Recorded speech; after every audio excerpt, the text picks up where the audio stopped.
Good evening everyone and welcome along to TTML F1. We are here for Season 7, it is Round 10 of the Championship, and we are here of course for the United States Grand Prix, not in Miami, which is going to be taking place of course in just under 2 hours time, but we are here of course at the original United States Grand Prix circuit in the newest form, and that is at the Austin, Texas circuit of the Circuit of the Americas.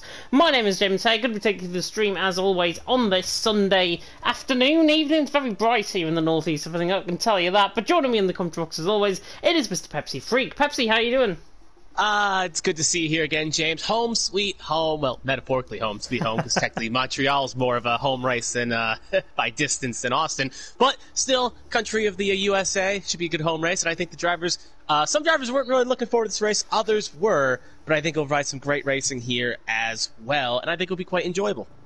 It will be very enjoyable. If it's anything like F4, Jamie's already in the chat, so I will not spoil the result, but I will spoil it because Jamie, of course, won 29 seconds he had to gain on the final 3 laps. You can go and watch that back, of course, on Twitch later on, or on YouTube later on as well, possibly after the Formula 1 race. To remind you, though, what happened last week in TTML F1, Tom took the win in Japan, Rudy in second, Jensen in third. The top 3, of course, really dominating, I think, this season as a whole in terms of their results, and that really reflects on the championship standings. Jensen, who has since had his appendix out and has since obviously recovered from that, he appeared in League of Europe last night, he leads the championship on 205 points, but fresh from that recovery, he could be struggling, of course, here tonight. So that means Tom and Lynx have possibly got open goal opportunities to try and close in. Tom in second on 181 points, Lynx in third on 163, Rudy in fourth on 158, then a big jump down to MedTC in fifth on 115,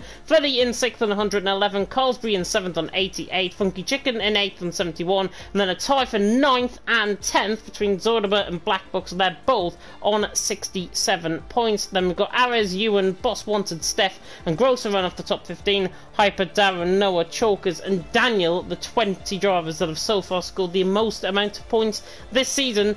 Jensen, though, obviously fresh from recovery, he did rather appallingly, I've got to be honest, last night in League of Europe by his standards, and the Red Bull obviously leads the championship by 24 points, hasn't got a more than a race wins advantage over Tom. Tom, though, with that recovery on Jensen's mind, I think this is Tom's opportunity, if he's racing, to certainly come into the mix.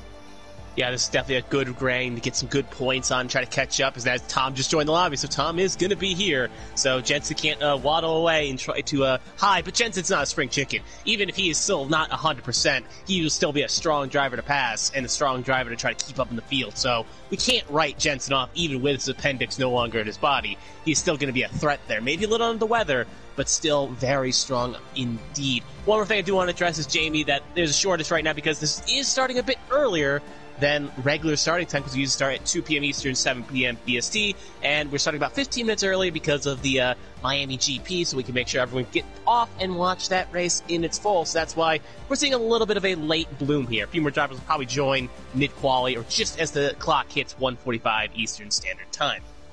Yep, and if you're people like me and can't afford Sky Sports, you'll be watching it on BBC Radio 5 Live. But nothing to be right home about. We've got Jack Nicholls and Jolyon Palmer on there. It's a very good commentary duo, I've got to say. But in terms of the commentary duo here, constructor standings we'll run through now. Red Bull leading the way on 320 points. McLaren in second on 274. Mercedes in third on 229.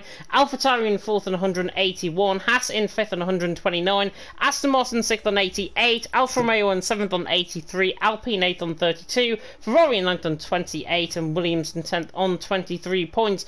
Red Bull, of course, had a relatively good week last week, actually. Jensen drove well, finished obviously in third position. Not the position I would think he would have been hoping for last week in Japan, but they have still got that stranglehold over the constructors. McLaren in second, though, chasing them down all the way. Lynx and Fleddy have got a really, really good, strong bit of form going for them. McLaren seek to try and gain on Red Bull tonight. Yeah, McLaren, though, looked a little bit weak last week. They were okay in Japan, but definitely Fleddy and Lynx were not the strongest they've been. So it did leave some points open where MedTC and Jensen were able to capitalize. So McLaren has to find their reform here. They kind of had the first down week in a couple weeks, and now they got to re-find it and be ready to go again. And it's not easy sometimes. It's start and stop. If you start and stop too many times, you may not find that next gear. So it could be a situation where McLaren could be look into the woods here, but we're still 4 rounds to go here. A lot to play for. If Medici has a bad round, or even Jensen, which could open the door for Tom, it could at least very...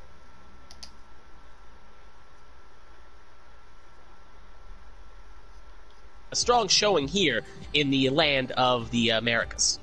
Yeah, definitely. So, apologies by the way, because I just went on blue screen there slightly just to send an invite to Steph. I realised that you were talking there, so they might have not heard the end bit of what you were saying. I've just got blue screen now, though, to send Steph an invite. Ewan is also getting on his PSN, so I think we're delayed at least 5 minutes in terms of the start. I've just typed in Steph's names wrong, because I've called them SXT staff, not Steph. Don't know why I've done that. We'll get Ewan in as well, and we should be up to, I think, 14 drivers here tonight, which is the planned attendance at least. So both of them have now been invited from my end.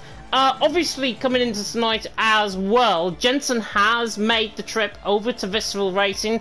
Talked last week when you left the party as well, and he was saying he was joining Intrepid. He totally done me in after that, but he has joined Visceral Racing. Fantastic team, of course, probably the most well-known team on the PS4 platform.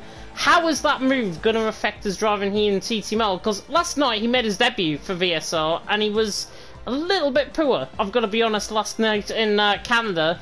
Is tonight going to be more his night, and is this going to be Jensen's first victory in VSR? I mean, he's definitely the strongest field. If you're looking at the betting odds, he is pretty much one of the strongest drivers here right now, but pressure's on. He's in a new team, and he's going to have to deliver because it's big fish. And he was kind of, you could argue, I'm not going to say anything bad about his previous team. I'm just saying he was a pretty strong fish in a pretty strong pond, but now he's a medium-sized fish in a bigger pond. There's a lot of drivers that are a little bit faster than him, and some drivers maybe a bit slower. So he needs to find his footing, and the more kind of bad races he has, it is going to kind of struggle on him. So I think he'll be fine. He'll definitely find his footing, but definitely that pressure is on. But once he kind of gets that first win or that first podium, it will start easing back into the Jensen we know. Yeah, Jensen definitely, of course, leading the championship here in TTML F1. I congratulate, obviously, him joining VSR. I think it's a stunning acquisition for Jensen. Of course, formerly of Shazoo. Shazoo have lost one of their best drivers, but Shazoo's loss is VSR's gain, and that is the esports world, I'm afraid, on the PS4 platform. Circuit of the Americas, though, here in Austin, Texas, 5.4 kilometers and then 3.4 mile. Last Grand Prix, of course, held here in 2021, last season. And it was Max Verstappen who, of course, took it in the Red Bull. 20 turns awaiting our drivers out on track. One down the start, two DRS-ons, one down the start finish straight, one down in towards turn 12. Plenty of overtaking opportunities as well. This should be a very, very interesting night, and there is always a threat of rain never too far away. Yep, rain. You always hate it. I always kind of like to see it. It's a little spice of life, and we saw from F4 that if rain comes, it could be a bit of a sloppy conditions here in Austin. So we'll find in about 20 seconds. Actually, let's wait for Elon to let you up here. But I do want to say one quick thing is that it may not be a holiday in the UK, but in the United States it is currently Mother's Day. So if you have a mother, make sure you say hello to her, give her some flowers or whatever, and thank her for all the mothers out there. Just want to say a quick little thank you to that. And it looks like it's going to be a nice dry qualifying here for Austin. So at least no threat of rain in qualifying at the very least. Yeah, dry qualifying, but you know with Cobmas it'll probably be a wet race. So I'm just aching on the Discord and aching on the chat to see somebody put in that there is going to be a threat of rain, of course, in the race here tonight. But should see some really good action, of course, out on track. Only 14 drivers, I've got to say, it's very disappointing for a TTML F1 standard. We had more drivers in F4 and in F2 than we actually did in F1 tonight, which is really disappointing, I think, from the perspective of certainly me commentating, us giving up our free time, obviously, to commentate for you guys, and that goes waste away because there's not many drivers here, but the drivers we have got, of course, are going to be providing some really good action out on track, and we're going to see the first man out on track. Speaking of which, Alpine is coming out of the pit lane, and there's FVR Noah, so Noah coming out the pit lane first. Funky Chicken, by the way, saying that there's going to be rain near the end of the race after 60 minutes, apparently. So, that means, what, we'll be overdone with before the rain comes, so yeah. It looks like it could be dry for the race. I mean, it's a lap right here, it's about a minute. Yeah, it's not going to happen unless... Yeah, minute 30, so that's like 3 minutes every 2 laps, and it's 28 laps, so that's 3 times... 40 minutes? Yeah, 40 minutes, so unless it comes a bit earlier, or unless safety car, yeah, rain probably won't be a factor here today. Funky Chicken also putting in the chat that he won 16 safety cars. I don't think he's going to be getting that, to be honest, out on tracking it tonight. I've never seen a safety car or a race with any safety cars more than 5, I think, is my record, certainly. There would be more safety cars than would be drivers. So that means a driver would have to come back out, crash it again to trigger another safety car. And I think that's like every lap we under safety car. So, I mean, hey, if that does happen, we'll probably see some rain, but I think we have bigger fish to fry than the rain coming in that situation.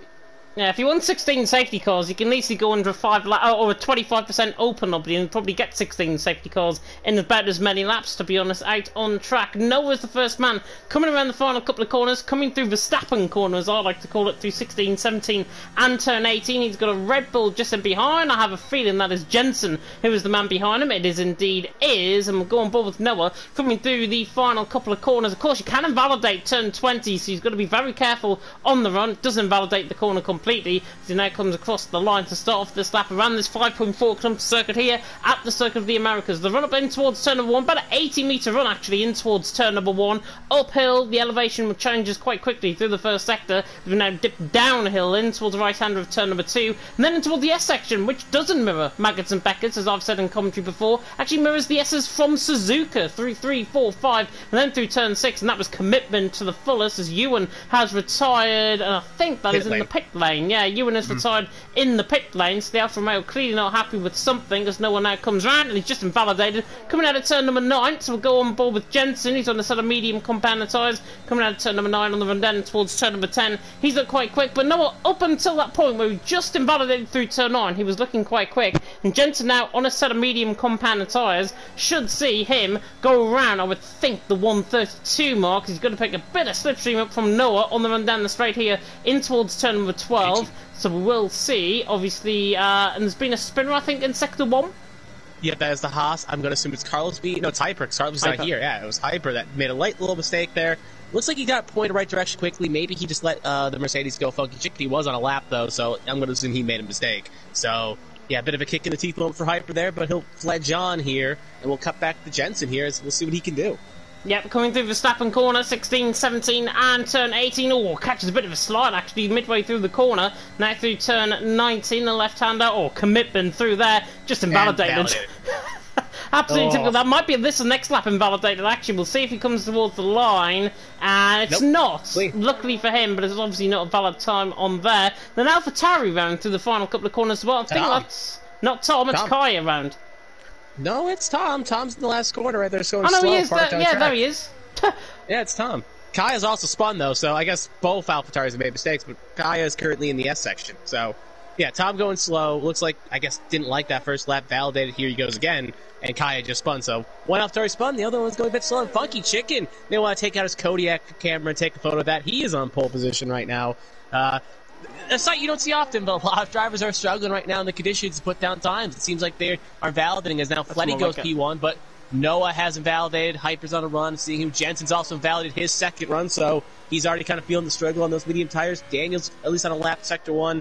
Staff, it looks good, so we'll see. But Tom's the 24.9 in the first sector, so we'll see if Tom's now Med TC goes P1. So some drivers are going to have to kind of keep it clean here and maybe try to keep it with the lines. Other drivers seem like they're taking quite well to it, so we'll see how they adjust. But right now, Tom may be someone to watch if he can keep it clean because he's going down the long into Sector 2. Going to head corner 12 in about maybe a second or two. We'll see where he slots up in his times and see if he can maybe make a run for Med TC, who's currently in P1 with a 1:31.387 is now Chalkers as a 1:34. And there's a car spun, that's Steph round coming through turn number 12 as well, just off the left-hand side. Tom, though, sub 102 in the middle sector. That's looking quite quick, actually, from the AlphaTauri man. Should be going third, I think, with this lap. We'll see what the AlphaTauri can do. It's now a Mercedes spun, or is that Rudy getting out of the way? I think that would be Rudy on an outlap getting out of the way, coming through turn number 12. Tom, though, coming through turn 19. In the meantime, off camera of the corner, doesn't invalidate through there. And then into the final corner at turn number 20. You get deep into the apex there, you will invalidate. Tom, though, will go third. 32.1 a set of mediums. That is not a bad lap at all. And that was the second run on those tyres as well. Yeah, we'll definitely see him probably take a set on a set of softs toward the end of this thing here. I just don't think he'll probably stay in those mediums because only drivers put times on mediums are Tom, Chicken, Chalkers, and Jensen is now switched to a set of softs. So obviously once he close to Jensen, they'll have to switch on a set of softs. Kaya was in the gravel coming out of the S section. Don't know why he went off there. Don't know if he spun it. I don't know what happened there with Kaya, to be honest. But he was so far off track, I think he might have been going to the Mexican border, to be honest. But Kaya there down in 14th, obviously will be trying to get a very good lap time in. Rudy was invalidated actually on his out lap, or it says he's on an out lap. Is he actually on an out lap though? Because it looked like it was him on an out lap. And this was Funky Chicken who backed out the way. Yeah, Funky Chicken backed out of the way. Just to correct the record, Funky Chicken was the one in the F sec that was backed out of the way. Chicken backed it out of the way. Rudy at that time was in the S section.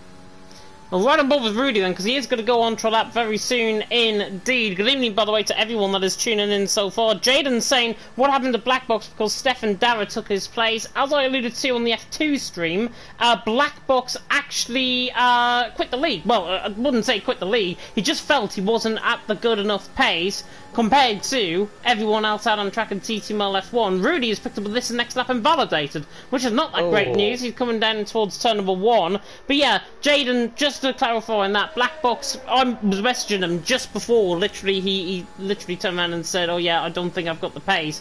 But he is, of course, a very, very good driver. I'd love to see him back, of course, in F1 next season Daniel on the new game.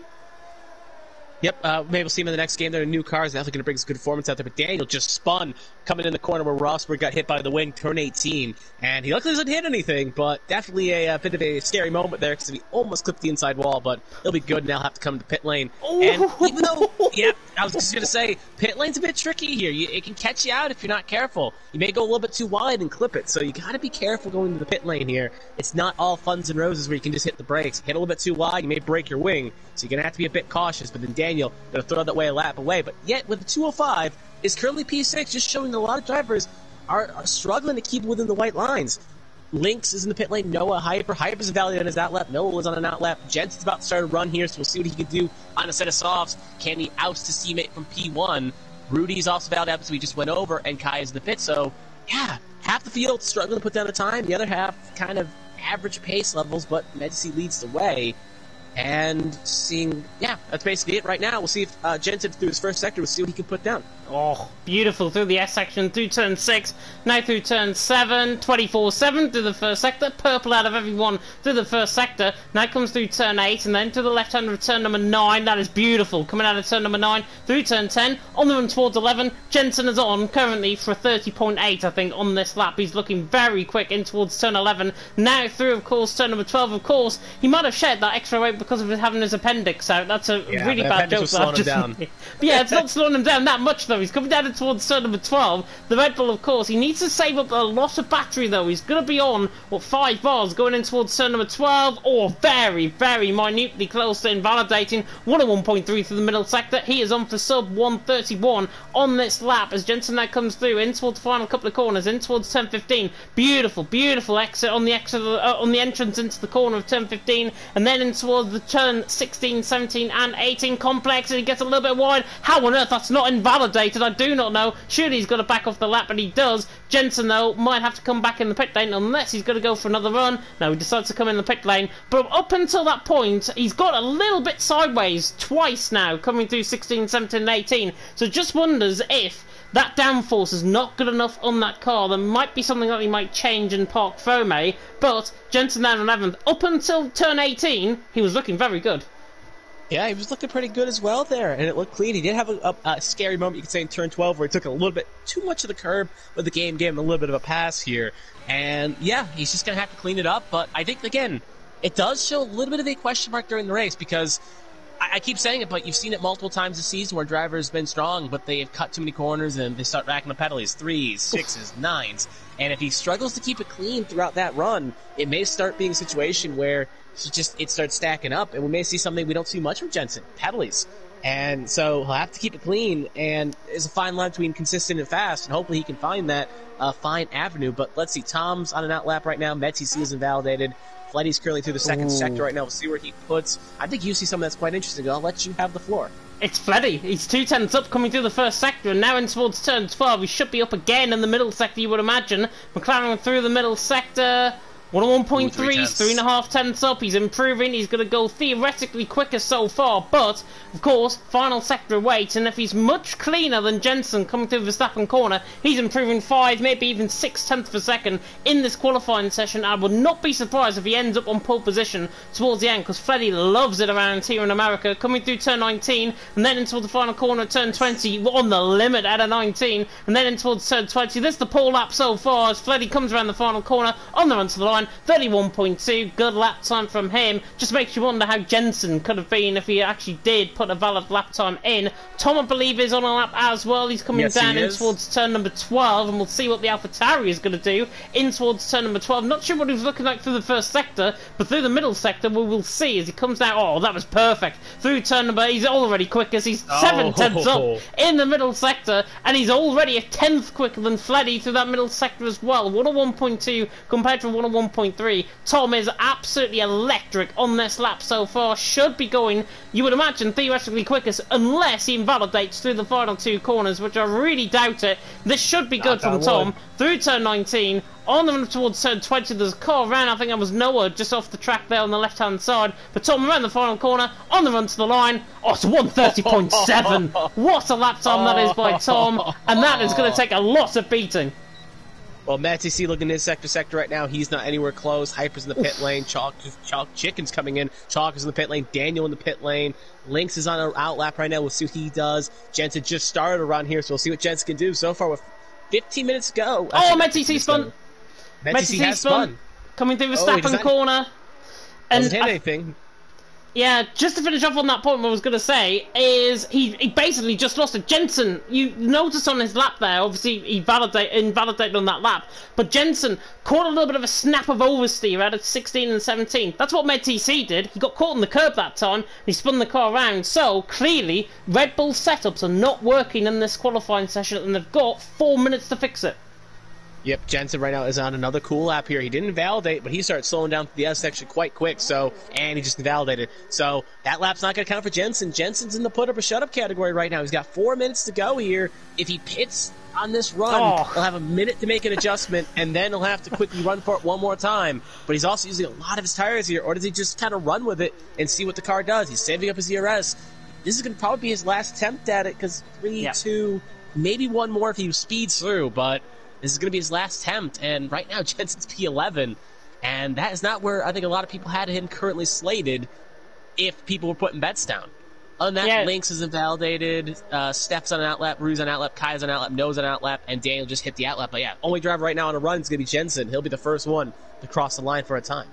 Yeah, he will be. Lynx as well was on a valid lap. He invalidated though coming out of the exit of turn number 10, which is the left-hander coming down in towards the hairpin at turn 11. That's where he invalidated. Unfortunate for him. Jaden, by the way, in the comment section saying, is Ari still in the league? Yes, I believe he is a reserve rather than a full-time driver, if I'm not mistaken. He loves our commentary as well, and his prediction is Rudy Jensen Fleddy.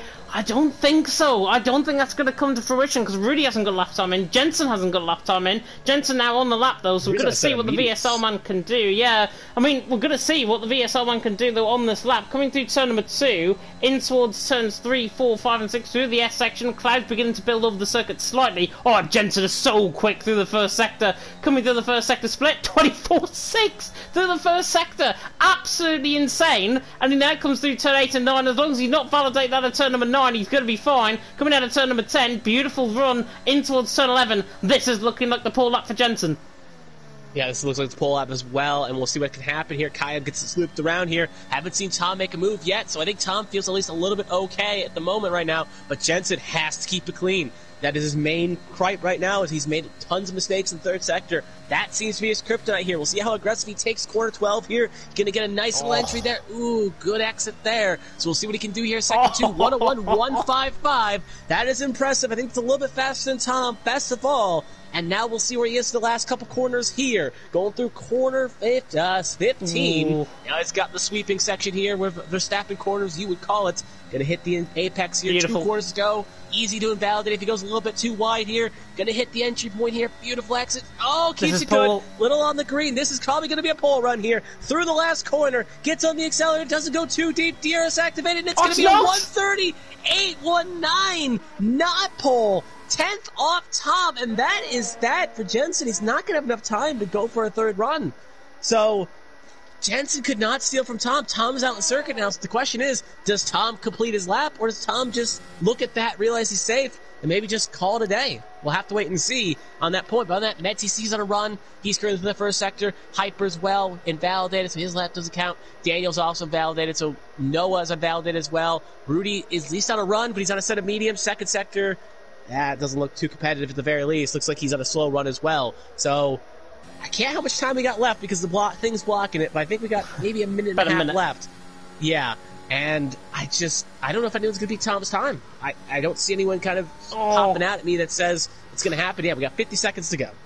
Steph just invalidated coming out of turn 19. He was looking very good up until that point as well, possibly to go into around 5th or 6th position. Rudy did back out that lap coming to the first sector, so that's why he's on that set of medium compounded tyres. He is going to go, I think, 10th position, hopefully start on that set of medium compounded tyres as we go through the session. Noah, by the way, is on a lap as well, but we'll have to pick up on board because Freddy is through turn 1 and then the wall. Noah, yeah, he validated and then hit the wall, I think, out of frustration. Maybe the car got caught, but he just went full throttle into the wall a little bit, so I think he's pissed himself right now, and he's going to be starting P12 at the very least, so yeah, Noah is showing the pain there. Steph in the wall as well, so no lap from Steph either, so just showing that it's not raining, but with the no traction, they're really struggling to put some times down here. I think it's this track maybe a bit of a kryptonite. People were kind of threatening Japan, yet I think Coda is bringing a little bit more of the issues out for the drivers, but Tom is on a lap. We'll see what he can do, maybe just to cement his position. Fleddy's going through the second sector. Metsi didn't improve for the first sector. Hyper as well, so we'll see what Fleddy is at the end of second sector here, going through corner 12. He needs to be a couple temps up on his times. He's on fresh softs. Going to come off exit here. Activation point's right here, and he is doing... Oh, he's running about the same times. Doesn't look like it's going to be a pole run unless he pulls a good third sector out of McLaren's rear end.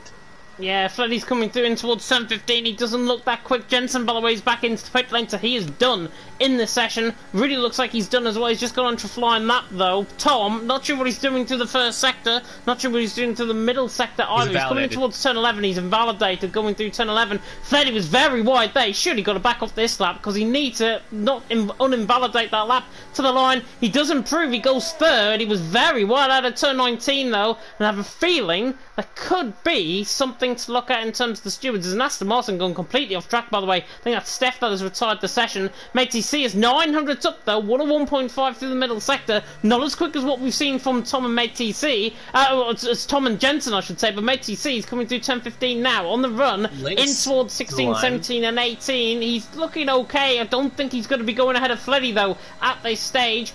Coming in towards turn 19, the flying fin of TTML as he now comes through turn 19 and he invalidates out of turn 19 in towards turn 20, and I think, is he going to disqualify himself out on track? I think.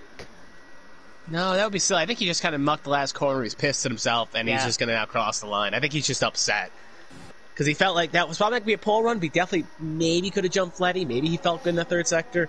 But, yeah, he did not feel comfortable. Now Tom's last driver on circuit. And once his decides to retire, come down the pit lane or whatever, or wait out the last minute, we will be good to go for the race. So Tom first, Jensen second, Fleddy third. So top three in the standings are top three in the qualifying order. So interesting to see. If only Jaden could edit this message from earlier on. His prediction was Rudy, Jensen, and Fleddy. If only he put Tom in for Rudy, he would have had the top three. But he still got second and third, which is quite good. But Tom out on top, Jensen second, Fleddy there in third, and of course, title rivals are first and second out on track tonight. It is going to be an absolute stunning race here at the Circuit of the Americas. Of course, we have got the Miami Grand Prix coming up in real life as well, and I believe the drivers are possibly on their little parade lap that they do about an hour before the race. I think they're probably on that right now. But Tom out on top, Jensen in second, Fleddy in third. Looks to me as if we're settled, possibly for a showdown between Tom and Jensen. However, I've got intelligence, and because I spoke to him last week, I think Rudy's going to do quite well from ninth. He's on that sort of medium compounded tyres. He was practicing all week for PSGL F3, got cancelled, did PSGL F3, and he's been checking still in terms of his practice. So we'll see what Rudy can do, of course, from ninth position. But Tom out on top, Jensen there in second, Freddy in third, MedTC in fourth, Hyper there in fifth, Lynx in sixth. Top six are covered by a second. You never really see that in qualifying around here. Funky Chicken in seventh, Daniel in eighth, so they will all start on a set of soft companion tyres. Rudy and Kaya fight at the top 10 on that set of medium companion tyres. Chalkers will get a free choice, of course. Noah, Ewan and Steph all retired out on track at various points. Ewan, I think, spun on the outlap and he retired in the pit lane. So that is why Ewan didn't have a good run there for the Scotsman. But, of course, Tom out on top. Jensen alongside him. This is going to be potentially the showdown between Tom and Jensen with only a few rounds to go in the championship. Tom, like I said last week during interviews, Tom has to basically win every racer and has to be strong in order to win the championship. If Jensen gets the best of him, it makes his job even a little bit more hard. So he needs to stay clean and he needs to keep it good. So this is Tom's challenge. If he wants to be a championship contender or at least put a threat to Jensen's title, we've had him as a preseason favorite, he needs to beat Jensen here in the land of the Americas. So he's going to have a strong performance here and make sure he brings that car home in P1 or at the very least ahead of Jensen at the very least. But to play devil's advocate on the Rudy thought, you think he's going to be strong? I was watching his qualify runs. He was really struggling to keep that thing within the white lines. He may be able to carve his way for the field, but I think his main kryptonite is going to be like a lot of drivers. He's going to get a ton of penalties, and I think that's going to sink his battleship. So he may carve his way up for the field, but I did not see anything in there that I felt like was confident enough that I feel like he's the third driver on the step of the podium. But that's just me, and if he proves me wrong, he proves me wrong. Yeah, of course, qualifying is different to the race. Qualifying is one thing, the race is a totally different other thing. And on Rudy's race pace so far this season, he has been very quick indeed. And of course, he picked a podium up, finishing second last week in Japan behind Tom. I still think, though, he's got a real chance of actually winning this race. It all depends on what tyres he's going to go on. I see a Red Wall set of soft companion tyres in his garage, but I think he's going to set of medium companion tyres. I can instantly look at the back of the field. Yes, he is on that set of medium companion tyres. I mean, I'm stupid because I've just realised he qualified in the top 10, so he is on that set of medium companion tyres. But top 8, of course, qualified on that set of softs. Rudy and Kai qualified on that set of mediums. Everyone else going for a set of medium companion tyres, and that will strike out to me instantly by saying it is going to be a totally dry race, and that means potentially that we're going to see no rain towards the end of the race as well.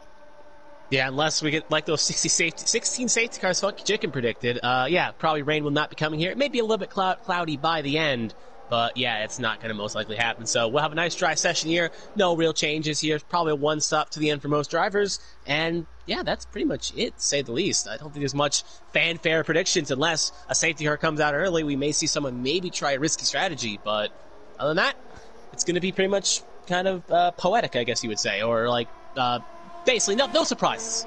Yeah. It's going to be plain sailing, I think, for the guys out on track. Hopefully, though, Tom and Jensen do deliver in terms of their battle. Let's predict the pit stop strategy just popping up on my screen. 2-stop lap 8 to 11, lap 17 to 20 on a set of mediums or onto a set of hard companion tyres. As always, though, throw out a curveball. Do not trust the AWS graphics on this game. We should see drivers pitting in from around, though, lap 7, lap 8 mark, going onto that set of medium companion tyres, lasting around 19 or 20 laps towards the end of the race. If it's anything like that 4, though, 2 nights ago, it is going to be maybe one of the strangest races of the season. We'll have to wait and see, of course, how it will all unfold out on track at the Circuit of the Americas with the steep topography, of course, out on track as well. Tom will start in P1. Jensen will be alongside him on the front row of the grid. Freddy there and MedTC, of course, on the second row. Hyper in third, on the third row along with Lynx. Fourth row is Funky Chicken and Daniel. Fifth row, Rudy and Kaya. Sixth row, Chalkers and Noah. And seventh row, Ewan and Stefan, of course. Reminder, Chalkers, Noah, Ewan and Steph are all still on a fresh medium compound of tyres. Drivers are now coming around the final corner, though, judging up onto their grid starts. Who is your top 3, Mr. Pepsi Freak? Let's go Tom, Jensen. We'll go for a curveball here. Lynx. Interesting. I'm going to go Jensen, Tom, Rudy. Why not? It's the basic top 3 that you have to go for. But 28 laps of better get going here, of course, in America. 5 red lights are on, and it is Long hold, but it's lights out and away we go, and Tom gets a very good start. Jensen has to try and get it within the slipstream. What a stop by Lynx as well. He's going to be side by side, possibly with Fleddy in towards turn number 1. It's actually 3 abreast in towards turn number 1 between the McLaren and the Red Bull. The Red Bull gets squeezed, and there's a little bit of contact there between the Red Bull and MedTC. Has to back out, and there's contact between him and Daniel. 3 wide in towards turn 2, never going to work. MedTC was sandwiched in between. Daniel got caught up in an incident as well, and Steph was round through the S section as well. An absolute chaotic start to this race, but up to the front end of the field, Tom leads the way, 0.3 of a second, Jensen in second, Fleddy in third. Metzi got caught up in a McLaren sandwich, and then he got caught up in a Haas sandwich, because Hyper there was 5th, Funky Chicken in 6th, and now, actually, speaking of them, 2 side by side down in towards turn number 12, we've got another sprinter, Daniel round, who's reset to track, actually, out on track, I believe. Oh, and there's decent contact as well, and Funky Chicken's in the wall. Big lick by Chicken. Chicken in the wall. Big lick by Chicken. Yeah, desync into the wall on the right-hand side. Rudy, by the way, is already up to 5th potentially because he's on the back of Hyper in towards turn number 12. The Mercedes on the back of the Haas, and the Haas goes a little bit deep in towards turn number 12, but manages to keep the outside line. Nice move that by Hyper to keep the position. Rudy there in 6th, Noah there in 7th. Kai is past Chalkers into 8th as well, so good move there by Kaya. He's up quite a few positions off the start. Tom will lead the way. Jensen 2nd, Fleddy in 3rd. Very uneventful towards the front end of the field. Very eventful towards the back end, though. Yeah, very chaotic in the back there. We saw it in the front there. Right now, I don't want to talk standings too quickly here, but I just want to say, as we do see the Chicken just letting MedTC go there, I think she's suffering some damage there at the very least. But right now, that's what McLaren, the doctor ordered from McLaren. They're going to get some good points on him on Red Bull at the very least. MedTC down the order, but still, obviously 26 laps to go. A lot to play for at the very least. Tom sets fast lap the race. Jensen is dust there. Top 4 all within going to be the DRS sandwich if it holds. Oh! The 5th being in the next one there. And I think you saw something. Tom went off the road, coming out of turn number 1. Chicken retires into the pit lane. I'm not surprised, to be honest, after that lap 1. But Tom went wide, coming out of turn number 1. It was literally like Hamilton and Rosberg, just without the side-by-side, because one of them got forced out wide. It was Tom that got forced out wide. He made a mistake on the curb, on the exit of turn number 1, got pretty much sent out in towards the grass and the gravel on the right-hand side, went so far off track. How on earth he's still in the lead is absolutely beyond me, but Tom still holds the lead, Jensen 2nd, Fleddy in 3rd. Unfortunately, obviously, with Chicken being out the race, his car, though, has retired in the pit lane. At least it's not came out in the first sector. But Jensen, on the back of Tom, looking rather quick so far, but, of course, he's got to try and bide his time behind his old title rival. I have a feeling, though, Pepsi, we might get shades of Saudi Arabia. I think we get shades of Saudi Arabia, but when you brought up that moment, I had shades of Imola, where Tom made that slight mistake, so I think Tom's got that in the back of his head right now, and he knows he's got a strong competitor behind him, but I think Fleddy and Lynx kind of sitting there in the dust right there, kind of like, they touch. Maybe we can take some pieces here and get back in this, so hopefully it doesn't end up in a war of nutrition, as they would say. But other than that, Tom, though, still looks like he got his gap back, so that slight mistake he's able to recover, but he even takes kind of a poor entry there as well through the last couple quarters, so it looks like he's kind of struggling at the very least, maybe being a little bit too aggressive on his runs and trying to get a run, and obviously didn't give him the fast lap of the race, so that clearly shows it was a bit of a slower lap than lap 1. Yeah, but Jensen's outside of a second, so Tom has clearly used up a lot of battery he has. He's 26% on that battery. Jensen there in second. Second off, he's got 50%. He needs to gain through the S section, though, to try and gain in terms of that DRS detection point, which is, of course, in towards turn number 11. So we should see some possible good moves going to be happening further down the field. Rudy on the back of Hyper, 5th and 6th position at this point. There's position changes, by the way. 5 positions gained for Noah, up from 12th on the grid to 7th. Rudy has gained 3 positions off the start. He's up to 6th from 9th position, as well as Ewan and Steph. But Jensen, I believe, he's just out of the DRS detection point by 1,000th of a second, and he's not going to get any DRS down the straight. So Jensen out of the DRS. Somebody that is in the DRS, though, is Hyper on the back of Lynx, and he's going to try and think about going for a move in towards turn number 12. I don't think he's going to be too far back. I think Chalkers, though, and Kaya more immediately is going to get the move done. So Chalkers through, and he's into 8th. Kaya there down into 9th. Ewan in 10th. Simple one that for Chalkers. He's through the Brit into P8, but he goes very deep in towards turn 12. And Kaya's going to try and get an up and under coming in towards 13. Yep, he's going to try and up and under there. Kaya, see if anything can make anything happen there, but yeah, not going to make anything happen. He'll just tuck back in line and buy his time to make another overtake happen at the very least, but definitely going to give the X to intimidate the Chalk to make something happen. Slow car, that is Daniel, long way around. Does not reset the track, so at least at the very least, he'll keep it going at the very least. But back to the front, we got Jensen still out of DRS range. Actually, he did get it there, so he was just in activation point, so he will get some DRS off the straight. but it could be the same song, same dance. If he can't keep up in the S section, he's used a lot of battery as well. Jensen at 25, Tom at 21, so it looks like right now Tom's got the slight advantage at the very least. Kaya makes a move on Chalkers, so Kaya gets a spot back. And Chalkers will fall back down to 9. Chalkers thought about it, can't get anything happen. May open door for Ewan, and while these guys are battling, MedTC and I think Steph have rejoined this little battle here, and they may get a little bit of a fight on. Yeah, MedTC got the move done actually on Stefan towards center 1. I think he dummied him to the inside line to MedTC, so the Finn is through. And he's into 11, passing Steph there down into 12th. Ewan is all over the place though, coming through the first sector. MedTC's already on the back of him, and I would not be surprised if he tries to lunge and move in towards turn 11 as Kyra's on the wall. Kyra's on the wall, coming out at turn number 10. Oh, and the ghosting system just about comes into play there. That could have easily ended up in a real dangerous moment out on track. Speaking of dangerous moments, though, Jensen on the back of Tom, not close enough in towards turn number 12. Steph, though, is going to get the move done on Kaya. Kaya will pull off to the left-hand side there, and MedTC is going to get the move done. Look at the speed of MedTC on that set of soft compounded tires, down on the inside line of Ewan, gets that job done. MedTC was one very lucky boy, because Kaya there, on that the left side end plate damage, he had damage, and Steph might be chopping him up in towards turn 13 as well. He doesn't. Steph there into 11, Kaya there in 12. But yeah, MedTC was very lucky because the ghosting system just came into play. If that didn't, and it came on, 2 seconds earlier, MedTC would have been in the war on this race. Quite simply. Yeah, that would have definitely been game over for MedTC, but luckily, ghosting system saved him, so he'll be okay at the very least. Jensen, though, has caught back Tom, so maybe give him a little bit of cat and mouse here. But right now, top two have really pulled away from Fletty and Lynx, and it is kind of an interesting shot and just show that these two are running such a fast pace in comparison to everyone else, as I think Kai's pulled in the pit lane, is retired, so we're going to be down to 12 runners. But yeah, Jensen and Tom are running such a fast pace here that it's almost kind of quite shocking that no one else is kind of close enough. But maybe, again, Rudy, if he gets through here, maybe an ultimate strategy could catch up. Maybe if they get a little bit fighty, who knows? But yeah, top two, basically kind of a world of their own.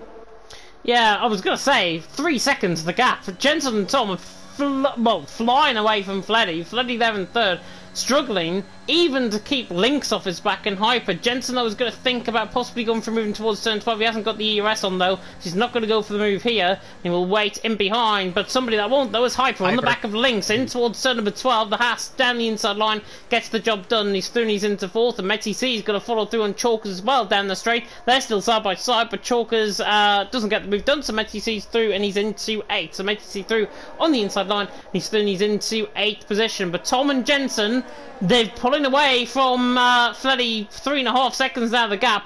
These two just look like a class above the rest at this stage. Yeah, that shows why they're the top two of the championship contenders right there, and they show why they're going to be fighting all the way to the final round in Brazil. Yeah, it is Brazil. Yeah. I'm like, it's Brazil, because, yeah, I said it was the weird travel. It's Mexico, and then it's Mazda, and then it's Brazil. So, yeah, I had to remember that for a second.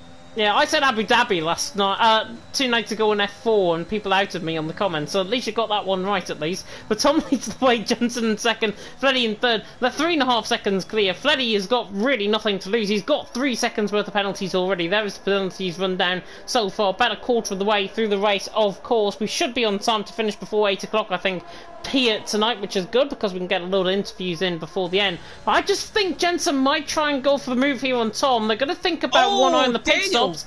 Daniel in the pit lane? Yeah, he hit the pit wall. And he broke his front wing on the pit wall. Yeah, just sorry to cut you off there. I was saying in the pre-race that the pit lane could be a little bit dangerous here. Jensen's going to cut off. I'll hold that thought as Jensen's going to go on the inside here, and he's going to make the pass. He's gone deep on Tom. A little bit too deep though, but Tom not going to have an answer back.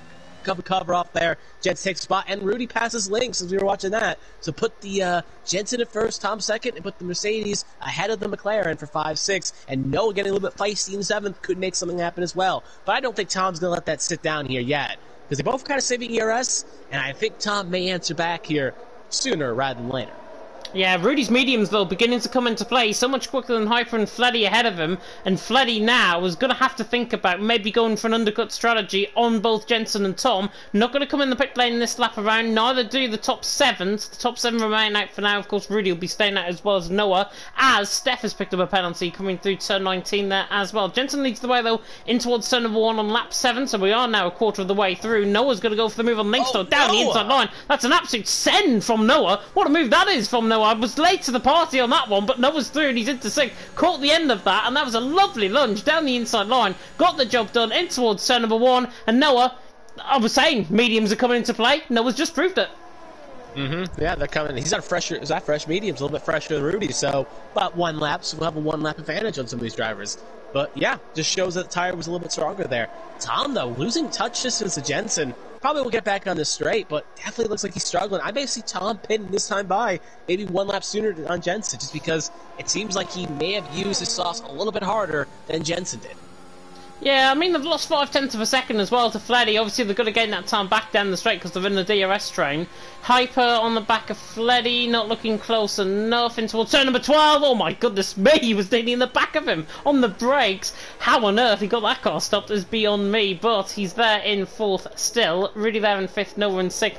Chalkers and Matey C seems to be the battle that we can try and focus on. Matey C is obviously trying to gain on that front group ahead, the likes of Lynx, Noah and Rudy, but Chalkers is sticking with him. That turn of mediums is definitely coming into play, but we'll run above the front too as they come now through turn number 19 and 20.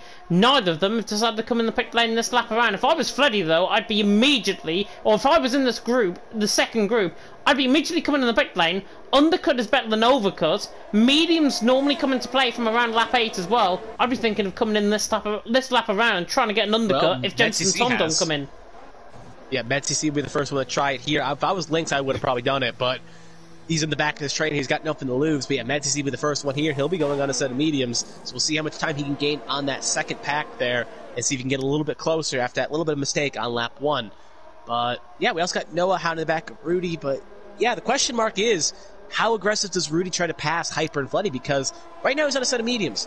Hyper and Fleddy are kind of costing himself some time. The gap's now 4.3. It was 3.8 last lap. That's 4/10 loss per lap. And he needs to kind of make this move quick, but it's easier said than done because Hyper has DRS on Fleddy, but Hyper's not really making a move on Fleddy, as we saw last lap, almost ran in the back of Fleddy. So Rudy has to be the aggressor, as it looks like he's going to be the aggressor here on Hyper. Get a good toe down the straight here. Going to get a good lunge. Take the inside line on the Haas. Can he make it move smooth like butter? Can he also get Fleddy as well? No, he'll not. He'll tuck back in line. But at least we'll put him a little bit closer to Fleddy and try to minimize the damage as Steph gets around Chalkers for 8th.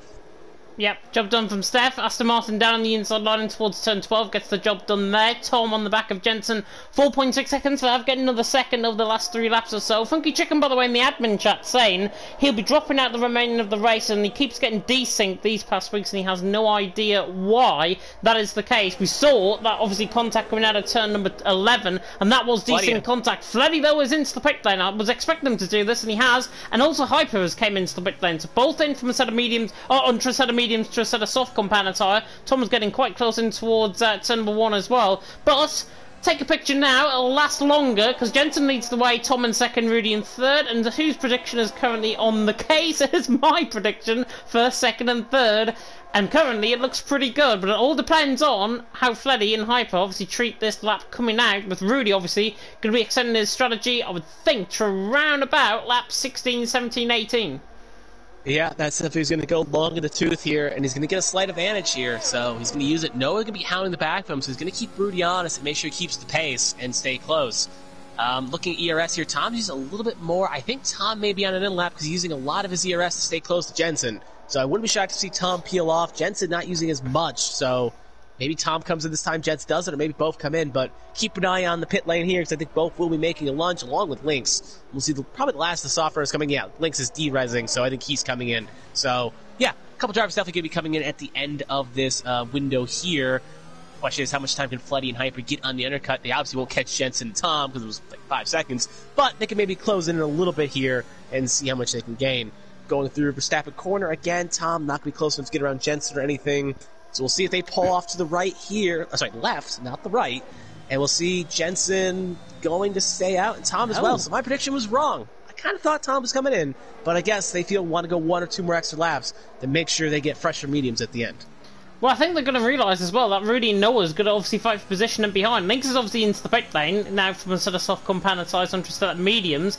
And Noah there is on the back of Fleddy. They were close enough in towards turn number 12. And again, close enough in towards turn 1 as Noah nearly outbroke himself into the back of Rudy. Didn't want to do that, obviously, out on track. But we'll see where Lynx is going to come out. In terms of Fleddy and Hyper, they're just coming past them now. So, Lynx is going to be behind both Fleddy and Hyper coming out of the pit lane. It's not going to be by much. It's going to be about 2 seconds. Yeah, considering the gap was about a second, though, when they pitted. So that was about a second gain by a 1-lap undercut. So... yeah. It just kind of shows that, yeah, just worth noting. Keep in the back of your mind that the undercut's a little bit more potent. And I'll tell you something that's something going to happen though. Tom's on the back of Jensen. This is going to be for the race lead, and I think Tom is going to use up this battery now, take the lead of the race, and then force a pit stop from Jensen in behind. So they'll both come in probably this lap around. Tom now takes the lead of the race, back from Jensen. These guys clearly working in sync to each other. They're former teammates, for goodness sake, as well, both in Chazoo. And Tom doing a fantastic job there. Jensen seconds, just sitting and waiting in behind. Again, I'm getting flashbacks to Saudi Arabia in terms of this battle, because potentially it is going to be maybe one of the only battles that we're going to see out on track. Speaking of battles, though, Fleddy on the outside of Ewan in towards turn number 12 gets the job done around the outside line. Ewan put up no real defence there, to be honest, either than the Scotsman puts up no real defence either and just gets out of the way of Hyper. But Tom is in, and Jensen stays out. Tom is not in. The both Tom is not in. I said he didn't pit. That was what I was trying to say there. Tom did not pit, so he passed him, and then just because he wanted to pass him. Kind of odd. Yeah, that's my hearing, I think, going there, to be honest. I thought you said you were coming in the pit lane, but he's not. Tom and Jensen stay out, though, first and second position. And again, I think it's this gap in behind. Rudy and Noah are obviously going to get battling. They're relying on that gap, I think, to go out. Mediums, though, are going to be coming into play now. Rudy and Noah are going to start catching through the corners. It's only the DRS train that's really going to help both Jensen and Tom along. Noah's in one as well. And to be honest, Noah's probably going to get the move done on Rudy this time around, as Tom is a little bit sideways out of turn 9, in towards turn 10, and then on the run down towards turn number 11. Tom, though, out on top, Jensen second, still around 5.8 seconds, hovering around that advantage. And I think Jensen now is possibly now going to put the ERS on and try and go past Tom down the straight in towards turn number 12. The Alfa Romeo, the AlphaTauri and the and the Red Bull, I should say, going side by side, and Jensen goes through and he's into the lead of the race. So the gentleman's agreement is in full swing tonight in America. Jensen takes the lead, Tom back in second, Noah in third, potentially on the back of Rudy, but doesn't get the move done in towards turn number 12. So Noah just sits in behind, and they're now beginning to lose time again, Rudy and Noah. Yeah, it looks like the mediums have fallen off, and it just kind of again shows the pace advantage Jensen and Tom have, even on older softs. Rudy and Noah were in that dirty air, so it kind of killed their tires a little bit stronger. So, yeah, they are struggling a little bit here. We'll see when they kind of pit here. Now Jensen in, and Tom going to follow suit. So, looks like one extra lap. Kind of shocked Tom didn't force the issue one lap before, but I guess it wasn't his window yet. So Jensen will lead him into the pit stop window here. And remember, next year's game, these pit stops will be manual, so they could gain and lose a little bit of time if they make mistakes. But still in 2021, it's automatic, so they'll come in and come out relatively the same distance. Jensen will obviously come in slightly ahead of Tom, and Jensen will still take position. So that's how it will shake out at the very least. But Rudy Noah will re-inherit the lead. Steph will take third. Chalkers will be fourth. Jensen and Tom going to come out just behind those two, and well ahead of Fleddy. So, but look at the gap they closed down. Yep, yeah, gap's halved.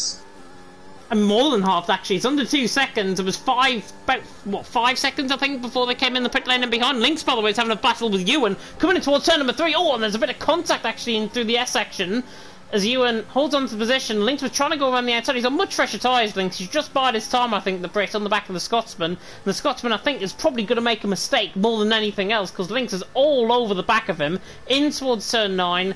He should get the job done down the straight. It should be very easy. Matey Z, by the way, he's also came in the pit lane a few laps ago. He's down there in 11th and still trying to cope with that pace quite well. The things is pretty much shoving you in around the final couple of quarters there in the middle sector. Chalk is going to get the move done, I think, on Steph. Late on the brakes in towards the hairpin at turn 12. Gets the job done down the inside line, but he went deep, I think. Steph is going to try and come back there, but we're on board with Lynx still on the back of Ewan, and he does get the job done. He's through and he's into 9th. Steph and Chalkers, though, now back on board with this battle are going side by side, and Steph, I think, is going to hold the position, but Chalkers might get the better run off 10-15, and he's going to think about going around the outside, maybe to the inside line, and look at Jensen and Tom. They're already on the back of these guys. They're 2 seconds behind coming out the pit lane, and they've already gained pretty much that 2 seconds in one lap.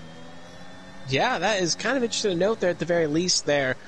Timing of score is a little bit screwed up here, but it will fix itself probably this time by. But yeah, this is not what you want to see through Jensen and Tom right now. They are just...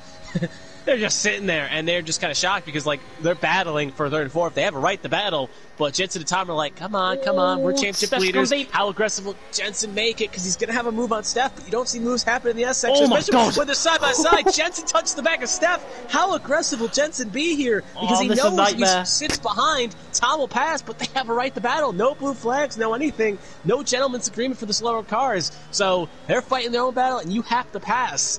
And how aggressive will they take it? Because Jensen luckily going to kind of stick behind here, wait for that straight. And now Tom gets 3 from multiple warning set, makes Jensen's job a bit much easier. Now Jensen on the inside gets a little bit too deep. They touch wheels, going to give Steph a little bit of a shove.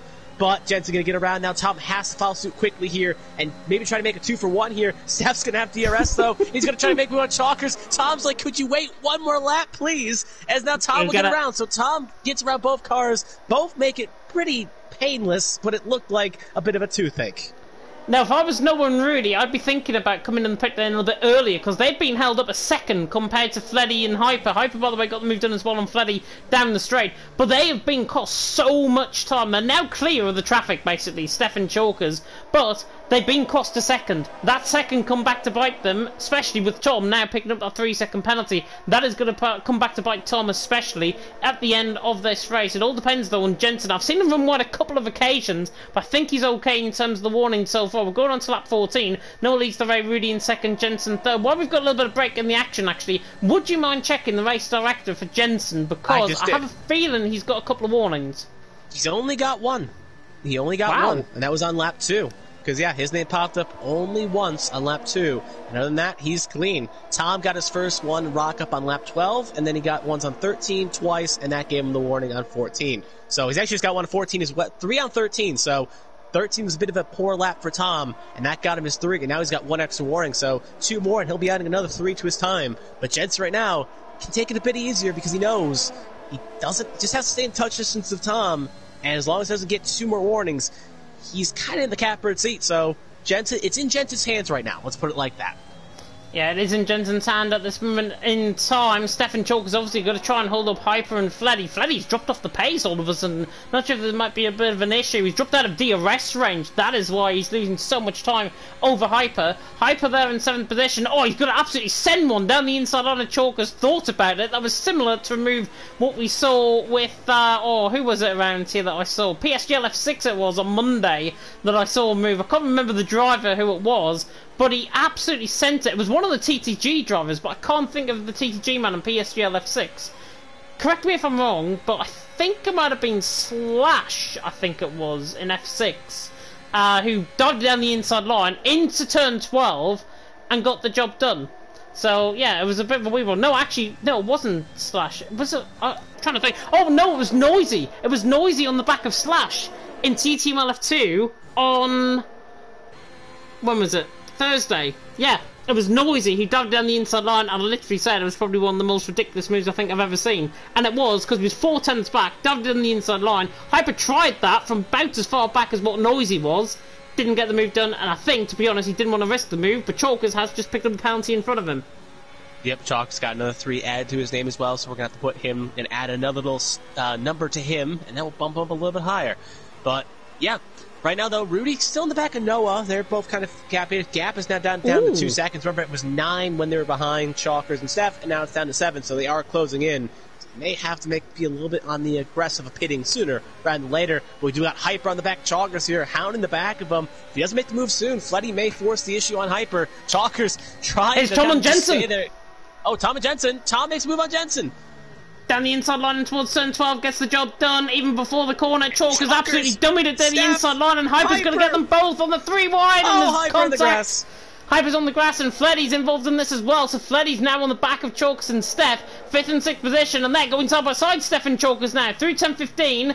And the Aston Martin comes out on top, but Freddy's going to get a really good run. Coming out of the Verstappen corner, Noah's picked up a penalty, and now there's contact in the background, and that was Hyper, I think, sent around, maybe with a little bit of contact with Freddy. I'm not sure if that was the case. Pure spin. But, Pure yeah, spin. Hyper, yeah, spin coming through turn number 15. That's unfortunate for him. Stefan Chalk is now in the pit lane, frees up Freddy, which is good. And a bit of breaking news is actually Stefan's crashed into the pit wall, coming into the pit lane. So Stefan's in the pit wall, coming in the pit lane. But a bit of breaking news in terms of real life, it's raining in Miami. It's raining in Miami. Oh, no. Well, that's Miami. It's like Inter's. Oh. It looks like it's going to be Inter start, potentially. Well, unless it dries quickly, but that's about 40 minutes away, so... I know Miami likes its weather. It's not as the rainiest part of Florida, but it does rain. So, yeah, interesting. We'll have to see how it shakes out there. But back to our race here, though. Again, if you're Tom Wright... First of all, back to the Hyper situation. Hyper's probably a little smid as Steph actually retired in the pit lane after hitting the pit wall there. So Chalker's kind of whimsy battle there, you could say. But I think Hyper's a little bit crisscross because he was behind those two, and then they pitted that lap, and it caused him that slight mistake. So he's probably just like, you could have just pitted one lap earlier and not cost me big trouble there. But anyway, back to the battle. We have Jensen on the back of Tom here, not going to make anything happen. But right now, if you're Tom, what is your game plan here? Because you're not going to get 3 seconds clear Jensen. That's just not going to happen. So, does he try to force Jensen into pushing harder? Does he try to back him up into something? I don't know what Tom's game plan is here because he needs Jensen to get another 2 warnings, or he needs to pull away. What would be his game plan? Is now Noah pits and Rudy stays out? I thought Rudy would have came in first. I really thought Rudy would have came in first, but... Now, Noah will go on to that set of soft compound sides. The set of softs are 2 seconds quicker, by the way, compared to the mediums around here. Noah's going to be getting out, I think, behind Lynx, coming out the pit lane.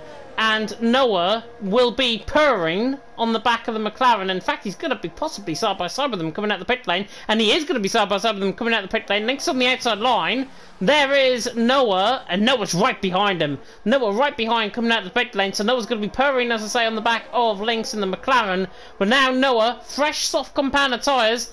For, 0.6 of a second to Lynx, 5 seconds basically to Fleddy. He'll gain those positions in absolutely no time. It's just whether or not his tyres can carry on that set of soft compounder tyres to Jensen and Tom. That will be the main question. But if Lynx holds Noah up now, Rudy there may be in this battle, may be coming out ahead of both of them if he comes in this next lap around. But to come back, yeah, Jensen, I think is just going to maybe fight with Tom running down towards turn number 12, but he's not close enough. I think Jensen's game plan, as Noah's going to get moved on now and Lynx down the straight, Jensen's game plan is to just sit in behind Tom, wait and pounce. Otherwise, it's going to end up like Saudi Arabia. We saw them battle for 10 laps that time around. We're going on to the final 10 laps in just a second. So Jensen, I think, has got to have one eye potentially on Rudy, one eye on his own game plan. Currently, everything is going to plan.